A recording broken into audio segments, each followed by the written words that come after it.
জাতীয় পার্টির কেন্দ্রীয় কার্যালয়ে হামলা এবং জাতীয় পার্টি এবং গণ অধিকার পরিষদের নেতাকর্মীদের মধ্যে ব্যাপক ধাওয়া পাল্টা ধাওয়ার ঘটনা ঘটেছে এবং এই মুহূর্তে দেখছেন উত্তপ্ত অবস্থায় রয়েছে জাতীয় পার্টির কেন্দ্রীয় কার্যালয়ের সামনের চিত্র আপনাদেরকে দেখানোর চেষ্টা করছি। জাতীয় পার্টির নেতাকর্মীরা এখানে অবস্থান নিয়েছেন এবং আপনারা দেখছেন যে এই ইট পাটকেল নিক্ষেপ করার ফলে কিন্তু এই স্থানটি একেবারে রণক্ষেত্রে পরিণত হয়েছে।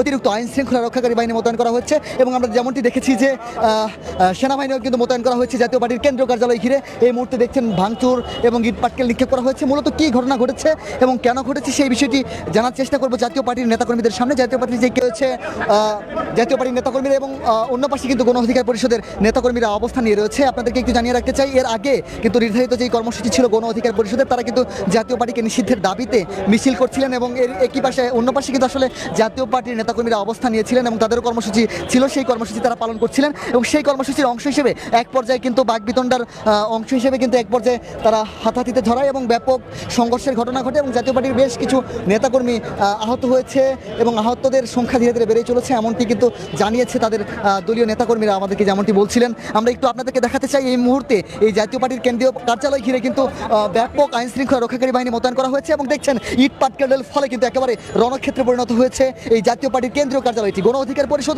এবং জাতীয় পার্টির নেতাকর্মীদের মধ্যে ব্যাপক ধাওয়া পাল্টা ধাওয়া এবং সংঘর্ষের ঘটনার পরেই কিন্তু এখানে আইন শৃঙ্খলা রক্ষাকারী বাহিনী মোতায়েন করা হয়েছে, সেনাবাহিনী মোতায়েন করা হয়েছে। আমরা একটু সরাসরি আপনাদেরকে নিয়ে যাব গণ অধিকার পরিষদের কেন্দ্রীয় কার্যালয়ের সামনে। আমরা সরাসরি যুক্ত আছি কালের কণ্ঠ থেকে। আপনারা যারা নতুন যুক্ত হয়েছেন তাদের জন্য আবারও বলছি, এই মুহূর্তে আপনারা দেখতে পাচ্ছেন এই মুহূর্তে গণ অধিকার পরিষদের নেতাকর্মী এবং জাতীয় পার্টির নেতাকর্মীদের মধ্যে ব্যাপক ধাওয়া পাল্টা ধাওয়ার ঘটনা ঘটেছে। বেশ কিছু নেতাকর্মী আহত হয়েছে গণ অধিকার পরিষদের, দুঃখিত, বেশ কিছু নেতাকর্মীরা আহত হয়েছেন জাতীয় পার্টির এবং জাতীয় পার্টির যেই কেন্দ্রীয় কার্যালয় সেই কার্যালয়ে কিন্তু হামলা ভাঙচুর করা হয়েছে এবং নেতাকর্মীরা কিন্তু এখনও অবস্থান নিয়ে রয়েছে এবং জাতীয় পার্টির যে কেন্দ্রীয় কার্যালয়টি রয়েছে সেই কেন্দ্রীয় কার্যালয়ের সামনে ব্যাপক ইট পাটকেল নিক্ষেপ করা হয়েছে এবং এই ঘটনার পরেই কিন্তু আসলে আইন শৃঙ্খলা রক্ষাকারী বাহিনী মোতায়েন করা হয়েছে জাতীয় পার্টির কেন্দ্রীয় কার্যালয়কে ঘিরে। এবং আমরা এই মুহূর্তে আল রাজি কমপ্লেক্সে আপনাদেরকে নিয়ে যাচ্ছি, যেখানে রয়েছে গণ অধিকার পরিষদের কেন্দ্রীয় কার্যালয়। গণ অধিকার পরিষদের কেন্দ্রীয় কার্যালয় এবং জাতীয় পার্টির কেন্দ্রীয় কার্যালয়ের দূরত্ব শুধুমাত্র 500 মিটার। এই দূরত্ব হওয়ার কারণে এবং একই সময়ে দুটি দলেরই আসলে প্রোগ্রাম থাকার কারণে মূলত গণ অধিকার পরিষদের যে প্রোগ্রামটি ছিল সেটি হচ্ছে জাতীয় পার্টির রাজনীতি নিষিদ্ধের দাবিতে তারা বিক্ষোভ মিছিল করছিলেন সন্ধ্যার কিছুটা আগে এবং পরবর্তীতে এটিকে কেন্দ্র করেই কিন্তু তারা আসলে সংঘর্ষে জড়ায় এবং সংঘর্ষের ফলে কিন্তু বেশ উত্তেজনা বিরাজ করছে এই মুহূর্তে। আমরা একটু আপনাদেরকে দেখাতে চাই সর্বশেষ পরিস্থিতি কালের কণ্ঠের মাধ্যমে।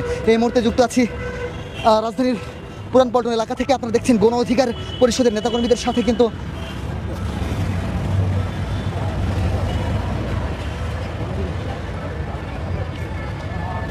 ইতিমধ্যেই কিন্তু আসলে সংবাদ সম্মেলনের ঘোষণা দিয়েছে।